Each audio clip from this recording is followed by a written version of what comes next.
पिछले क्लास में हम लोग पार्टनरशिप का डेफिनेशन देख चुके थे और आज हम लोग देखते हैं फीचर्स ऑफ पार्टनरशिप। इससे भी आपको एमसीक्यू क्वेश्चन पूछेगा कि साझेदारी की क्या विशेषता है। तो साझेदारी की पहली विशेषता क्या है? More than one partner. बोलता है पार्टनरशिप के लिए ज़रूरी है कि एक से ज़्यादा पार्टनर होने चाहिए। तो मिनिमम कितने होने चाहिए? MIN से समझ होगा, न्यूनतम कितने साझेदार होने चाहिए? 2। और मैक्सिमम कितने पार्टनर होने चाहिए? यानी कम से कम 2 और मैक्सिमम कितने पार्टनर? 50 पार्टनर होने चाहिए। कम से कम साझेदारों की संख्या क्या होगी? 2 और अधिकतम साझेदारों की संख्या क्या होगी? 50। 50 से ज़्यादा पार्टनर आप नहीं रख सकते। दूसरा विशेषता क्या है? एग्रीमेंट होना चाहिए सारे पार्टनर के बीच में, सारे साझेदारों के बीच में क्या होना चाहिए? एग्रीमेंट। एग्रीमेंट रिटन भी हो सकता है, ओरल भी हो सकता है, लिखित भी हो सकता है और मौखिक भी हो सकता है। एग्रीमेंट लिखित भी हो सकता है और मौखिक भी हो सकता है। लिख के भी रख सकते हैं और बोल के भी रख सकते हैं। कौन अच्छा रहेगा फ्यूचर के रेफरेंसेस के लिए? लिख के रखें तो ज़्यादा अच्छा है फ्यूचर के लिए, क्योंकि बोला हुआ बात खुद भूल जाता है आदमी कि हम बोले थे कि नहीं बोले थे, और मुकर गया तो बताओ जी। हम ट्यूशन जब आप ज्वाइन किए आज से 1 साल 1.5 साल पहले, आपसे हमारी क्या बात हुई है ना आप जानते हैं ना हम जानते हैं। आप भी नहीं जानते, आपको भी याद नहीं और हमको भी याद नहीं। तो ऐसे केस में कैसे तय करेगा आदमी? हम बोल देंगे हम नहीं बोले तो क्या करोगे आप? इसलिए उससे बेटर क्या है कि हम लोग क्या कर लें? लिख लें। तो एग्रीमेंट, ये बोलता है एग्रीमेंट में भी रिटन और ओरल, ये लिखित भी हो सकता है और मौखिक भी हो सकता है। लेकिन फ्यूचर में अगर किसी तरह का प्रॉब्लम ना आए, इसके लिए हम लोग क्या करते हैं? लिखित करवा लेते हैं। लिखा रहेगा तो 10 साल बाद भी इसको पढ़ के याद कर सकते हैं कि हाँ ये बात पहले हमारे बीच में तय हुई है। कोई दिक्कत किसी को? तो एग्रीमेंट मस्ट है या नहीं? अच्छा, पूछ देगा कि अगर क्या पार्टनरशिप डीड बनाना अनिवार्य है, ट्रू और फॉल्स? पार्टनरशिप डीड यानी पार्टनरशिप एग्रीमेंट बनाना अनिवार्य है, सही है या गलत है? ट्रू या फॉल्स? गलत। गलत जवाब है। पार्टनरशिप डीड बनाना, ध्यान देना, पार्टनरशिप डीड बनाना आवश्यक है बट अनिवार्य नहीं है। नेसेसरी है बट कंपलसरी नहीं है। हम मानते हैं कि डीड जरूरी है, एग्रीमेंट जरूरी है, एग्रीमेंट के बिना मारपीट कर देगा सब, हम ये मानते हैं। आप भी ये मानते हो कि एग्रीमेंट के बिना मारपीट हो जाएगा, लेकिन कंपलसरी नहीं है। कहीं भी कानून में ये बात नहीं लिखा है कि आपको एग्रीमेंट बनाना ही होगा। कानून में ये बात कहीं नहीं लिखा है। इसका मतलब है कि पार्टनरशिप डीड बनाना कंपलसरी नहीं है, नेसेसरी है। हम लोग मानते हैं कि ज़रूरी है लेकिन कंपलसरी नहीं। कंपलसरी और नेसेसरी में अंतर होता है। जैसे आपका कंपलसरी सब्जेक्ट क्या है? अकाउंट्स और BST। और अगर आप आगे कंपटीशन में जाना चाहते हैं तो आपके लिए नेसेसरी सब्जेक्ट है BMT रख लीजिए और आप इकोनॉमिक्स रख लीजिए। ये नेसेसरी है, आप रखोगे तो फ़ायदा होगा। आवश्यक है, अनिवार्य नहीं, दोनों में अंतर होता है। तो पार्टनरशिप डीड बनाना अनिवार्य नहीं है, याद रहेगा। तो पूछ देगा कि क्या पार्टनरशिप डीड बनाना कंपलसरी है, तो मारोगे फॉल्स। अच्छा, पूछेगा पार्टनरशिप डीड बनाना नेसेसरी है, आवश्यक है, ट्रू। कोई दिक्कत है? चलो अब एक और सवाल पूछते हैं। पार्टनरशिप डीड लिखित बनाना अनिवार्य है? नहीं, फॉल्स। लिखित भी हो सकता है, मौखिक भी हो सकता है, लेकिन लिखित बनाना आवश्यक है, ट्रू। लिखित बनाएंगे ज़्यादा अच्छा रहेगा। बात समझ आई? अच्छा, पार्टनरशिप बिजनेस का रजिस्ट्रेशन कराना कंपलसरी है? फॉल्स। कंपलसरी नहीं है, आप करा भी सकते हो नहीं भी करा सकते हो। लेकिन पूछेगा पार्टनरशिप बिजनेस का रजिस्ट्रेशन कराना नेसेसरी है, ट्रू। याद रहेगा। अच्छा, कोई एक माइनर बच्चा जो 18 साल से कम उम्र का है, क्या पार्टनर बन सकता है? नहीं, लेकिन कुछ ऐसा केस होगा जहां वो पार्टनर बन सकता है। कुछ मतलब 1%, 99% चांस है कि कोई भी माइनर बच्चा जो 18 साल से कम उम्र का है वो कभी किसी बिजनेस में पार्टनर नहीं बन सकता। लेकिन कुछ ऐसा चांसेस होता है जहाँ 1% चांस है जहाँ माइनर बच्चा भी पार्टनर बन सकता है। कब होगा? 99% तो नहीं होगा, 1% कब होगा? सोचो कि जो बच्चा है, एक बच्चा है, उसके माता पिता डेथ कर गए जो पार्टनर थे। मान लो कि हमारे पार्टनर है कोई व्यक्ति मिस्टर X, और मिस्टर X का पति पत्नी दोनों का डेथ हो गया किसी रीज़न से, बच्चा बच गया। और जब उसके बारे में पता किया जाता है कि इसका कौन व्यक्ति है जो इसका लालन पालन करेगा, इसका रिप्रेजेंटेटिव उसको बोलते हैं, उत्तराधिकारी कौन है, तो पता चल कोई नहीं है। इसका कोई आता पता नहीं चल रहा है कहाँ से आदमी आया था, यही व्यवस्था था ना। इसका नाना घर के बारे में पता है और ना दादाजी के बारे में पता है। तब क्या होगा? तो कोर्ट उसका गार्जियन बन जाएगा। कौन बनेगा? कोर्ट। और वो बच्चा बिजनेस में पार्टनर बन जाएगा। तो बिजनेस में जो इनकम होगा तो हम दोनों पार्टनर उसको इनकम देंगे। अच्छा, पार्टनर जो बनेगा बच्चा तो खाली प्रॉफिट लेगा या लॉस भी लेगा? नहीं, केवल प्रॉफिट लेगा। याद रखना, केवल प्रॉफिट। अगर माइनर बच्चा आपका पार्टनर बन जाता है तो जब हमको प्रॉफिट होगा तो हिस्सा लेगा, और जब हमको लॉस होगा तो हम दोनों पार्टनर को सहना पड़ेगा, वो हिस्सा नहीं लेगा। तो याद रखिएगा, माइनर पार्टनर लॉस में हिस्सा नहीं लेता है, केवल प्रॉफिट में हिस्सा लेता है। और ऐसे पार्टनर को बोलते हैं पार्टनर्स ऑफ प्रॉफिट ओनली। कोई दिक्कत है? केवल लाभ कमाने वाला पार्टनर है। तो ये सिचुएशन याद रहेगा सबको। 4 MCQ क्लियर करा दिए। अब चलते हैं आगे। बताओ, पार्टनरशिप बिजनेस लीगल होना चाहिए कि इलीगल होना चाहिए? Legal business. इलीगल में कभी पार्टनरशिप नहीं बनता। अच्छा, पार्टनरशिप का पर्पस क्या है? बोलता है अर्निंग एंड शेयरिंग, कमाओ और बांटो।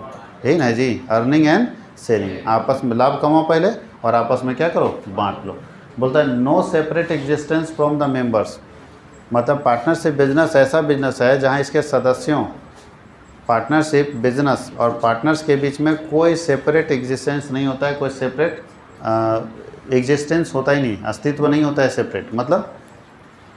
मतलब पार्टनर को और पार्टनरशिप बिजनेस को अलग अलग नहीं माना जाता है, दोनों एक ही बात है। जैसे कंपनी में क्या होता है, कंपनी और कंपनी के मालिक को अलग अलग ना माना जाता है, लेकिन पार्टनरशिप बिजनेस में पार्टनर हो या पार्टनरशिप बिजनेस हो, दोनों को एक ही माना जाता है, कोई सेपरेट एग्जिस्टेंस नहीं होता। यानी पार्टनर बोलो या पार्टनरशिप बिजनेस बोलो, एक ही बात हो जाता है। आगे क्या है, पार्टनरशिप बिजनेस में क्या होना चाहिए? म्यूचुअल एजेंसी होनी चाहिए, म्यूचुअल ट्रस्ट बोलते हैं, म्यूचुअल अंडरस्टैंडिंग बोलते हैं कि एक दूसरे को समझने लायक होना चाहिए, तभी ना पार्टनर चलेगा। अरे लाइफ पार्टनर कैसा चुनता है इसमें?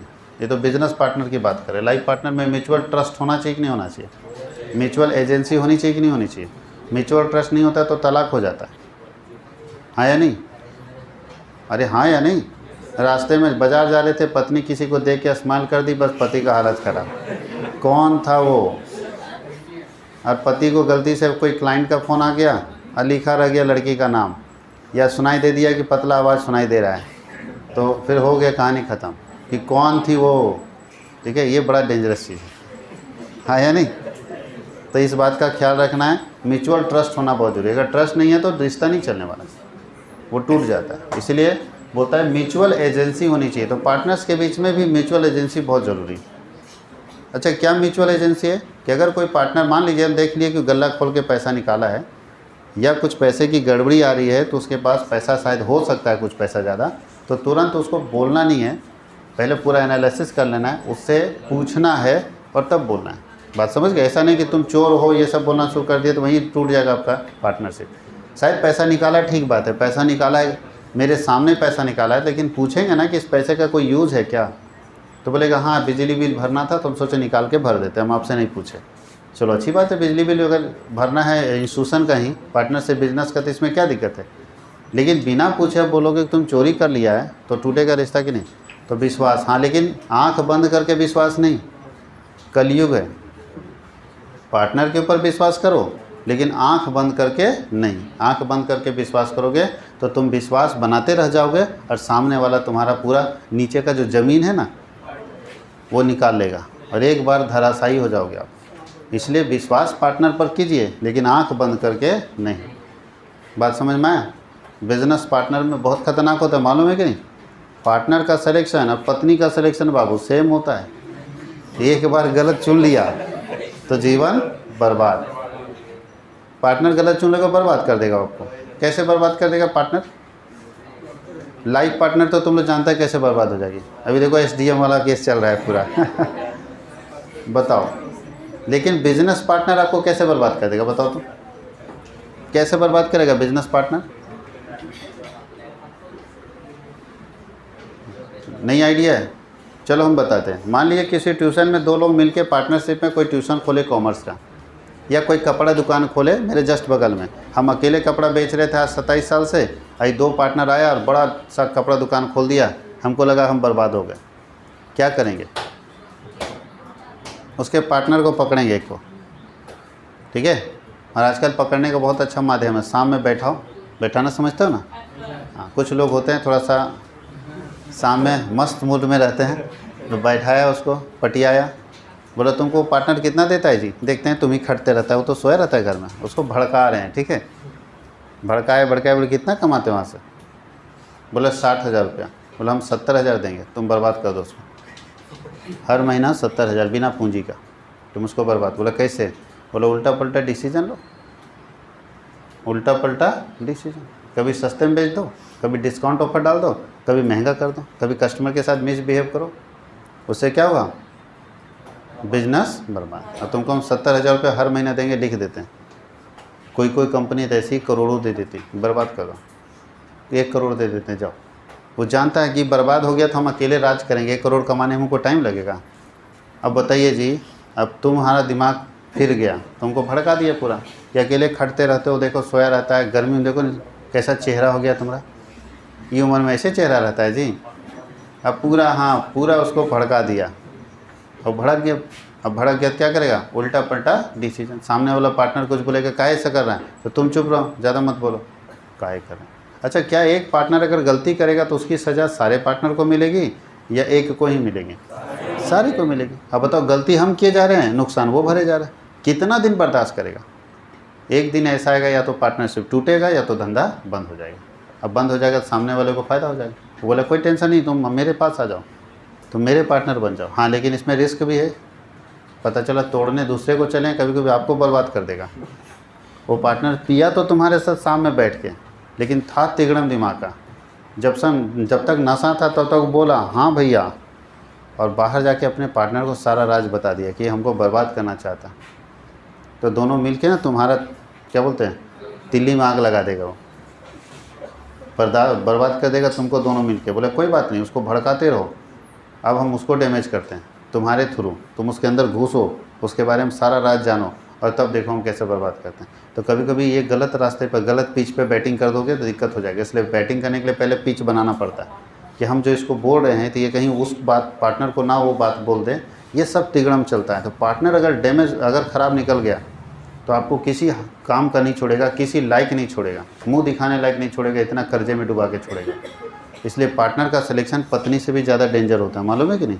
लिखा हुआ है, यही ऊपर में लिखा होगा, पार्टनर का सिलेक्शन पत्नी से भी ज़्यादा डेंजर है, लिखा हुआ है भैया, दिखाएं, देखना चाहता है सर। देखो क्या लिखा है, एक साझेदार का चुनाव एक पत्नी के चुनाव की भांति होता है। अब सोच लेना, पत्नी का सिलेक्शन गलत है, चलो बर्दाश्त कर लेगा, घर में मारपीट होगा जी, और कहीं पार्टनर का सिलेक्शन गलत हो गया तो बहुत पिटाओगे, ऐसे मार खाओगे ना कि असर भी नहीं पता चलेगा। ये मार थोड़ी खाएगा, अंदर ही अंदर बर्बाद करता है, फाइनेंशियली डैमेज करेगा आपको। अब बताओ, पार्टनरशिप बिजनेस लीगल होना चाहिए कि इलीगल होना चाहिए? पार्टनरशिप का लायबिलिटी क्या होता है? अनलिमिटेड। अनलिमिटेड का मतलब जब तक लॉस होगा आपको घर से पैसा ला के देना पड़ेगा, इसमें रुकता नहीं है। कंपनी की तरह नहीं कि एक लिमिट तक ही हम पैसा देंगे। कंपनी में क्या था कि अगर 500 करोड़ का लॉस हो गया तो एक लिमिट जो हमारा बनता है उतना पैसा देंगे, बाकी नहीं देंगे। लेकिन इसमें बोलता है अनलिमिटेड लायबिलिटी है, आपका घर बिक जाएगा, सब कुछ बिक जाएगा पार्टनरशिप बिजनेस को बचाने में। जबकि कंपनी में ऐसा नहीं, कंपनी में लायबिलिटी क्या होता है? लिमिटेड होता है। और नीचे क्या है? पार्टनरशिप एक ऐसा बिजनेस है जहाँ पे आप अपने इंटरेस्ट को ट्रांसफ़र नहीं कर सकते। इंटरेस्ट का मतलब लिखा है हित हस्तांतरण नहीं हो सकता, नो ट्रांसफ़र ऑफ इंटरेस्ट। इसका मतलब ये हुआ कि अगर XYZ पार्टनर है और Y चाहता है कि वो बिज़नेस से रिटायर हो जाए, क्या हो जाए? रिटायर, तो अच्छी बात है, यहाँ तक कोई दिक्कत नहीं। लेकिन Y ये भी चाहता है कि अगर हम रिटायर हो रहे हैं तो मेरे जगह पे A को पार्टनर बनाया जाए। क्या ये सही बात है? X और Z मानेगा इस बात को? Y बोलता है कि हम रिटायर हो रहे हैं ना, तो मेरे जगह पे A को पार्टनर बना लो। X और Z इस बात को मानेगा। X और Z Y को एक ही बात बोलेगा, तुमको जाना है तो जाओ, नया पार्टनर कौन आएगा ये तुम डिसाइड नहीं कर सकते, ये हम लोग का काम है। हाँ या नहीं? जाने वाला पार्टनर डिसाइड करेगा तो बर्बाद है ना करेगा आपको जी। वो जा रहा है तो कोई ना कोई कारण होगा, अब वो गलत आदमी दे जाएगा, तो हम नया पार्टनर कौन आएगा ये आप तय नहीं करोगे, आप रिप्लेस नहीं कर सकते हो, ये हम तय करेंगे। अच्छा, कोई ऐसा बच्चा बोल सकता है कि किसी को जॉब लग गया और फिर एक और नौकरी लग गया बढ़िया पोस्ट वाला, तो अभी इस पोस्ट को छोड़ के बढ़िया पोस्ट में जा रहा है, तो सरकार से बोलता है सर हम इस पद को खाली कर रहे थे, हमको बहुत बुरा लग रहा है, तो मेरा भाई एक बेरोज़गार बैठा है उसको यहाँ पे बैठा देते हैं, तो मेरे जगह पे वो हो जाएगा और हम फिर आगे बढ़ जाएंगे। ऐसा होगा? इसका मतलब है नौकरी में भी आप ट्रांसफ़र ऑफ इंटरेस्ट नहीं कर सकते, अपने हक को, अपने हित को, अपने इंटरेस्ट को ट्रांसफ़र नहीं कर सकते। पार्टनरशिप में भी एक पार्टनर अपने अधिकारों को, अपने कर्तव्यों को किसी दूसरे पार्टनर को ट्रांसफ़र नहीं कर सकता। क्या कंपनी में हो सकता है? हो सकता है। शेयर बेचना क्या होता है? मेरे पास आज शेयर होल्डर हम थे, कल जाके शेयर मार्केट में शेयर बेच दिए तो सब कुछ चला गया मेरा, चला गया कि नहीं चला गया? तो इसका मतलब वहाँ पे ट्रांसफ़र ऑफ इंटरेस्ट होता है, लेकिन कंपनी में transfer of interest, sorry partnership में ट्रांसफ़र ऑफ इंटरेस्ट नहीं होता। अच्छा, यहाँ डिसीजन कैसे लिया जाता है? एक व्यक्ति लेता है या सारे लोग मिल के लेते हैं? सारे लोग मिल के लेते हैं, और बोलता है कि केवल एक व्यक्ति ही साझेदार बन सकता है। मतलब व्यक्ति कौन होता है? हम लोग क्या हैं? हम लोग क्या हैं? इंडिविजुअल्स हैं। क्या है? इंडिविजुअल। राम, मोहन, सोहन सब इंडिविजुअल्स हैं। यानी क्या कोई कंपनी पार्टनर बन सकती है? अब हमारे साथ टाटा कंपनी पार्टनर बनने के लिए तैयार है, क्या ये संभव है? दो कंपनियां आपस में मिलकर बिजनेस करने के लिए तैयार है पार्टनरशिप में, क्या ये पॉसिबल है? नहीं। कभी भी याद रखना, एक व्यक्ति, एक इंडिविजुअल, राम, मोहन, सोहन, एक इंसान जिसको आप बोलते हो, वही पार्टनर बन सकता है। कंपनी कभी भी पार्टनर नहीं बन सकता, या सरकार पार्टनर नहीं बन सकती। तो याद रखना, पार्टनर केवल एक व्यक्ति बन सकता है, एक इंडिविजुअल बन सकता है, जो हम लोग हैं। यानी पार्टनरशिप बिजनेस में सिर्फ आदमी ही जुड़ सकता है, बाकी कोई भी नहीं जुड़ सकता। कंपनी मिलके पार्टनरशिप में जाएगा, नहीं होगा। बात समझ गए? कोई कोऑपरेटिव सोसाइटी पार्टनरशिप में जाएगा, नहीं संभव है। एक व्यक्ति ही पार्टनरशिप में जा सकता है। किसी को कोई दिक्कत? लिखा जा सकता है? इसको लिखिए, फिर आगे बता देते हैं आप लोगों को।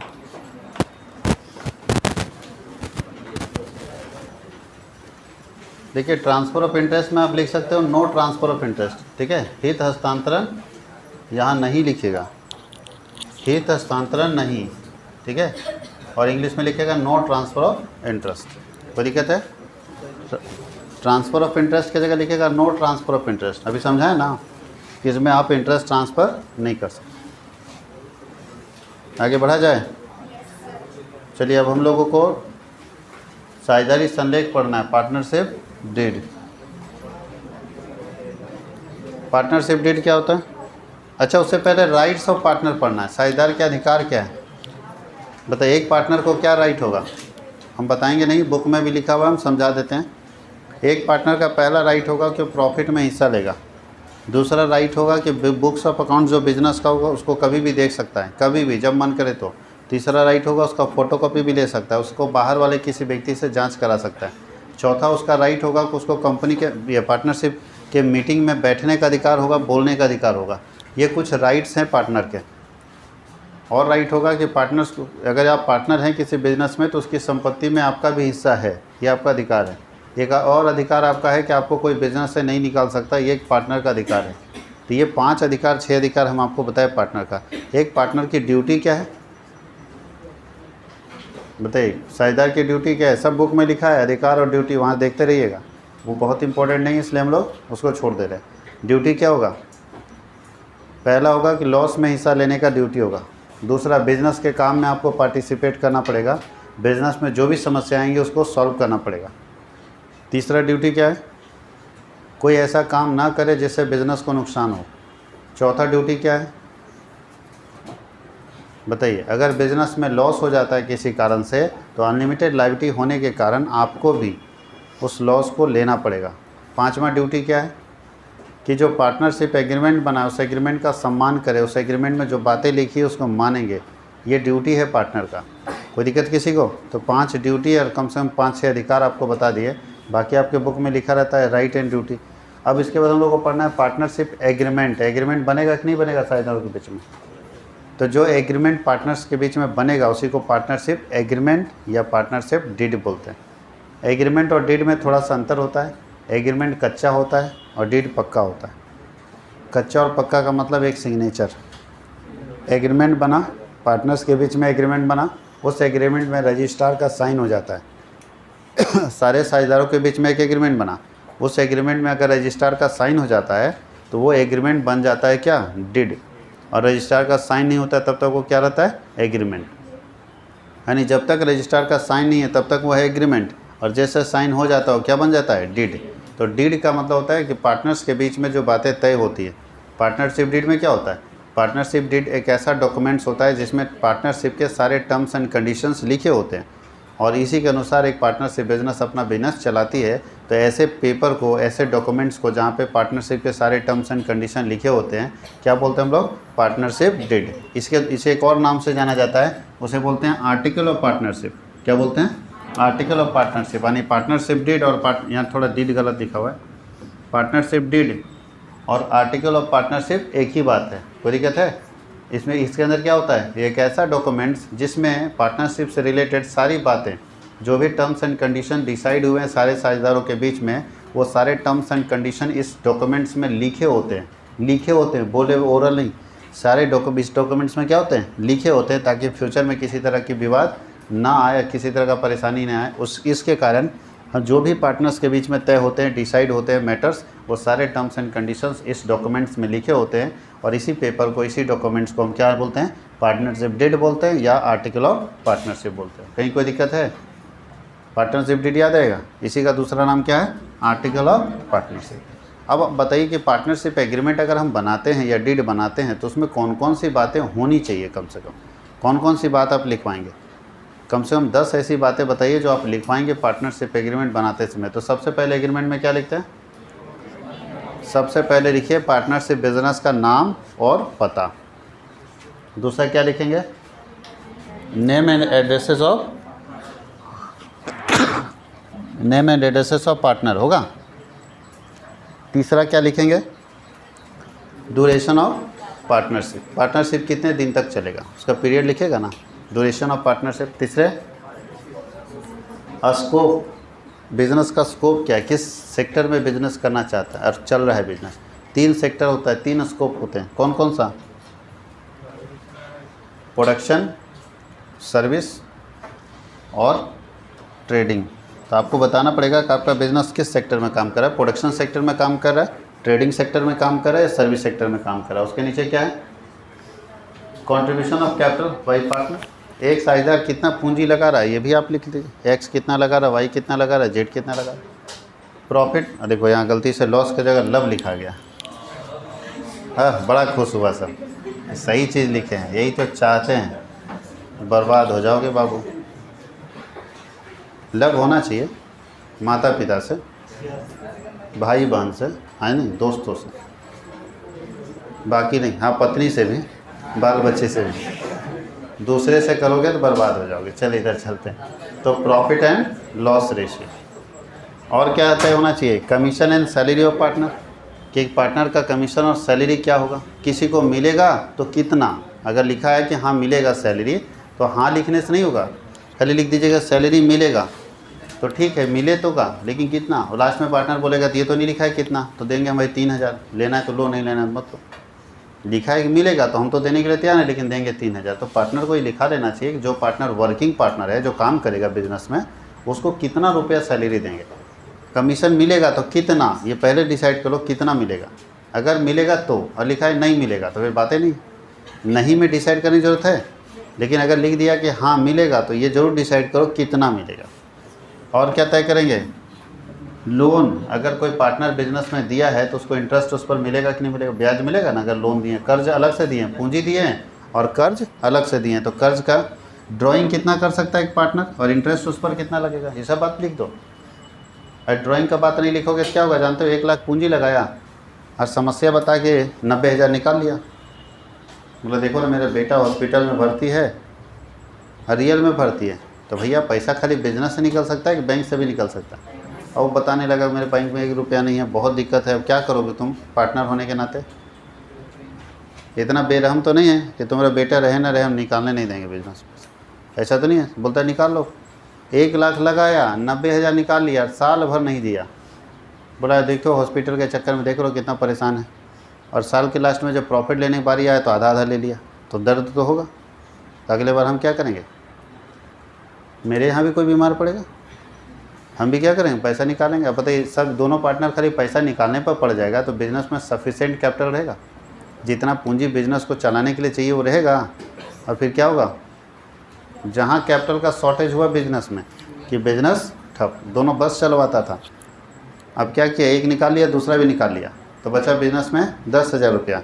कितना दिन चलेगा 10,000 में? अगर 3 दिन बस बैठ गया तो हो गया कहानी प्लेन। उसके बाद सैलरी देने का पैसा नहीं है, डीजल भरने का पैसा नहीं, इस बात को ध्यान रखना। और क्या तय होगा? Rights, duties, liability of partner, partner का क्या राइट है वो डिसाइड करो, पार्टनर की क्या ड्यूटी है वो डिसाइड करो। Audit of books of accounts, अपने बही खाता जो होगा, बुक्स ऑफ अकाउंट्स होगा, उसको चेक कराएंगे कि नहीं कराएंगे? अगर कराएंगे, ऑडिट कराएंगे, तो किससे कराएंगे? ठीक है, सीए आके ऑडिट करेगा, तो अगर लिखा है कि हाँ कराएंगे, तो सीए का सिलेक्शन कैसे करेंगे? सीए का सैलरी क्या होगा? सीए का राइट क्या होगा? सीए की ड्यूटी क्या होगी? सब तय कर लो ना भैया, बाद में गलत हो जाएगा। पता चला कि हम 2 पार्टनर थे, एक्स और वाई, और वाई क्या किया जानते हो? अपने फूफा के बेटे को सीए, उसका फूफा का बेटा सीए था, उसको बुला के ऑडिट करा दिया। और वाई बिजनेस चलाता था, बिजनेस वाई चलाता था। एक्स तो पैसा लगा के बेचारा अपना दूसरा जगह पे था। एक्स क्या किया था? पैसा लगा दिया था और दूसरे जगह धंधा करता था अपना, खाली पैसा लगाया था। और वाई धंधा चलाता है, और वाई ऑडिटर किसको लाया जानते हो? अपने फूफा के बेटे को। क्या लगता है उनका फूफा का बेटा वाई के लिए सही चीज़ बोल देगा कि वाई घपला किया? तो बता देगा?